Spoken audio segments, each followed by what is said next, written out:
Thanks for tuning in.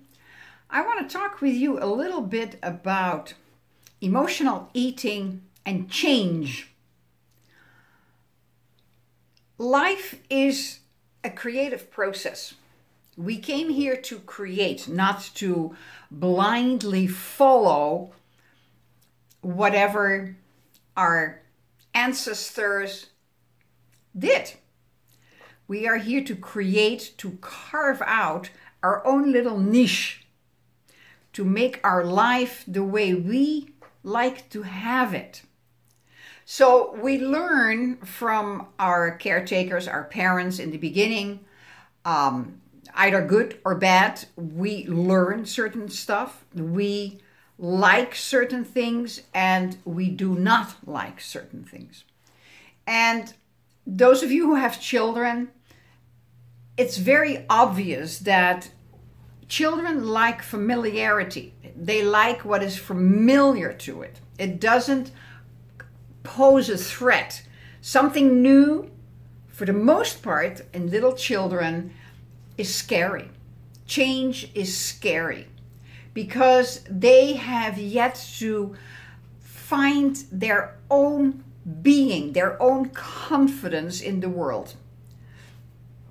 That is supported by the love of the parent, the caretaker. The encouragement of the parent boosts the confidence of the child. So the more encouraged a child is, the more open a child will be to change, because it starts to trust itself, it starts to accept itself, because the parent trusts the child to do certain things. But if that is not really the case, which is more common than not, the child is resistant to change, especially when it comes to food, when it comes to entertainment and that sort of stuff. I mean, the children like the same kind of food because in the first period of their life, they only had the same kind of food all the time. Usually breast milk. And after 6 months, 9 months, 12 months, that changed a little bit to, well, whatever. But there wasn't all that much variations in it. And it was already a change to go from, sucking up the milk to now sort of starting to mumble about the food. That's already a change, but there was something behind that, and that was the urge to survive. I mean, it was either that food or no food at all. When it comes to entertainment, children love to see the same Walt Disney movies over and over again, love to hear the same songs over and over again, because it is familiar. It is something they can fall back on. It doesn't scare them. It's just, yes, that's what it is. Not too many kids are very outgoing and completely up to constantly changing. A lot of kids have a big problem with that. They like to ground themselves in the familiarity. So as the kid grows up and change is introduced, any kind of change, you can see the response or the reaction of a child to that. Sometimes the change is embraced if it is a fun thing. They like it. Some are shy, but they like it. Some kids are very outgoing and they go like, yeah, do everything. Little children may be more shy. But when it comes to the change of food, especially the introduction of new foods, a child usually has some trepidations with that. That familiarity is something they would like to hold on to for a long, long time. And that is also where the comfort food comes from. The comfort food is linked back, if you don't feel well. I remember when I was a child, when I was sick in bed, Mom would make me scrambled eggs or I would go, I would get a piece of bread with a little bit of butter and some grated cheese on there. No crusts. No, that was a treat. And later on, I craved the crunchy crust, but that's okay. So those are the kind of things that was more or less comfort food when I was a child. Nowadays it's kind of different. The comfort food is an industry of itself, but it always comes back or goes back to the very first foods that make you feel good. I mean, when you fell, you get a piece of candy. When you whatever, you had a pain or whatever, or you cried or somebody bullied you in school, your mom was there to get you a little bit of ice cream or whatever, you know, usually sweet stuff.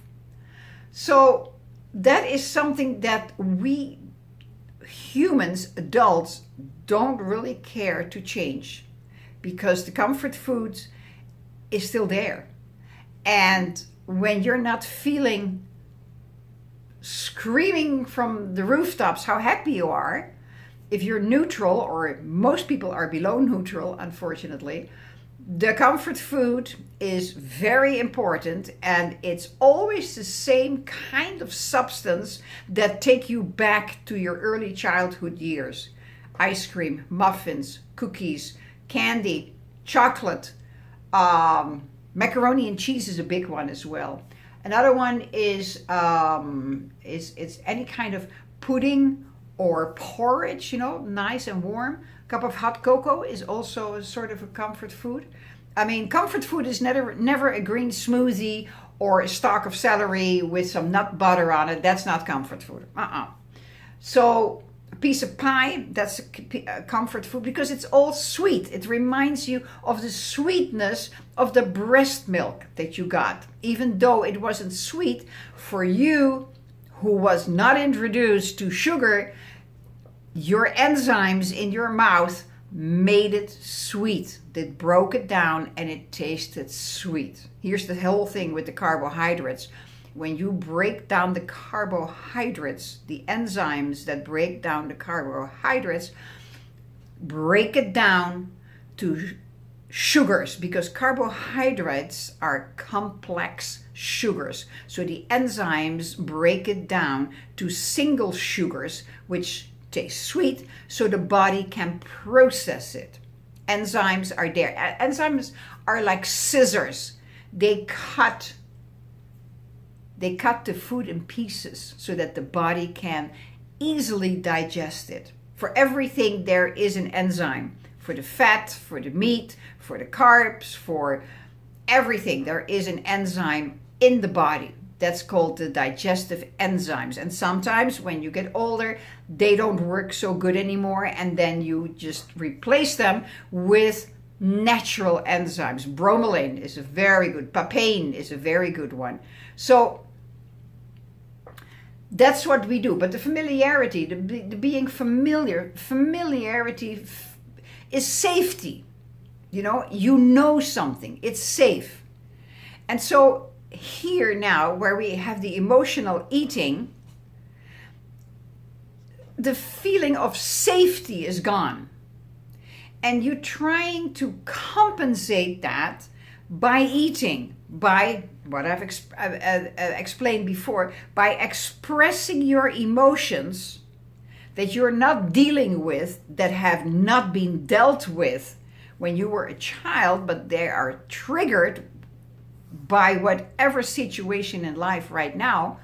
Those feelings from way back come back up again, and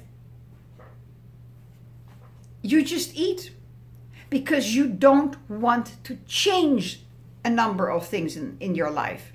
Compare yourself with an automobile, your own automobile.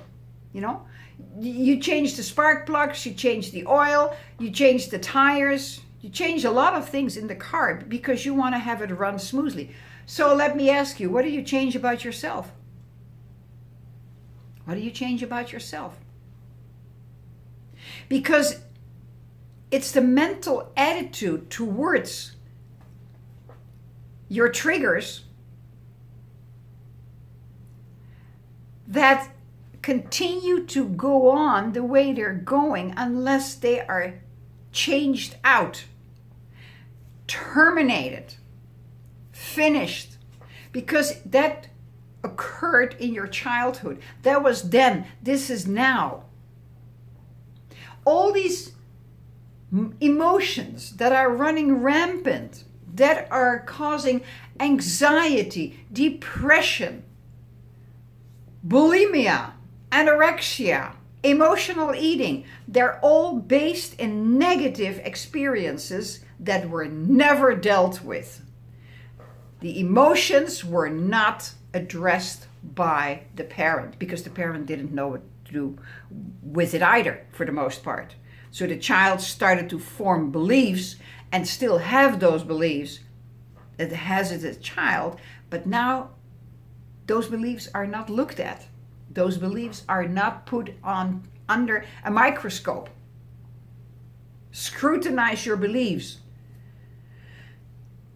Is the belief still valid? Is this belief contributing to your life? Probably not. You see, here's the thing. As a child, you create your beliefs from your emotional experience.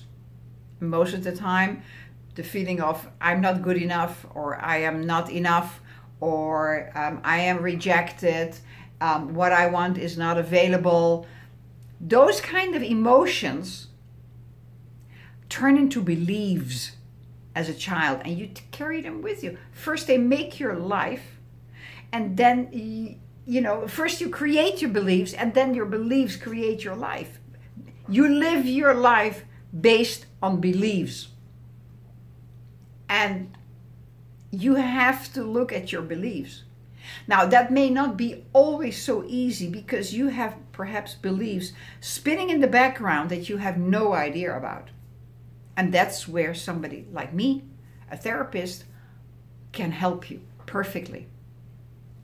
No matter how horrible your childhood was, how much trauma you went through, there's a lot you can do about it.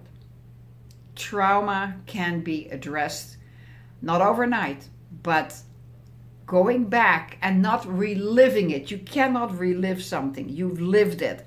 You review it. And you come to the conclusion, that was then, this is now. I'm going to change it. I'm going to change it for the better. And the therapist is the facilitator who helps you with that. I cannot, as a therapist, do anything for you in your life. I can only facilitate, help you, support you in your journey, in your process of changing your life. But you've got to take the first step. You've got to make the decision that the way you're living now, it's not worth it. That's not life. You're emotionally eating, you're triggered, and then you have anxiety. You can have bulimia or anorexia. You're on medications. And I hope you realize that every medication after the second one is only to counter the side effect of the first one or two. So the more medications you are on, and medications, are still chemical, and they're doing things in the body that the body does no longer do adequately because it doesn't get the proper signals from the brain. So it just runs rampant, and then these medications take over and the brain just sort of shuts off in that area. But you can reclaim your power. Your power is there, dormant to the side. You can change that. You see, you are responsible for your life. Only you, nobody else. Not the government, not your parents, not your husband, not your children, not your wife, whoever, partner, whatever, you name it, not your boss. You are responsible for your life. And the question I like to leave you with is, if this was a magic wand, let my pen. If this was a magic wand, Airy Fairyland, if this was a magic wand, what would you like your life to be like? magic wand, because anything is possible. Write it down and contact me and we can talk. So thank you for listening. I appreciate you. Remember the disclaimer. This is everything I have learned from my fantastic mentors. I put it in the blender. I put my special sauce over it. That's what I'm serving you. If you like it, great. Click the like button. Oh, it's here below. Click the like button. Subscribe if you haven't subscribed yet. I would appreciate it. And pass it on to somebody who you think might benefit from the content of my videos. Make them aware that I am here to help as many people as I can. And of course, the last, if you don't like it, that's fine with me. I cannot please the whole world. So thank you. We'll talk again soon. Bye-bye.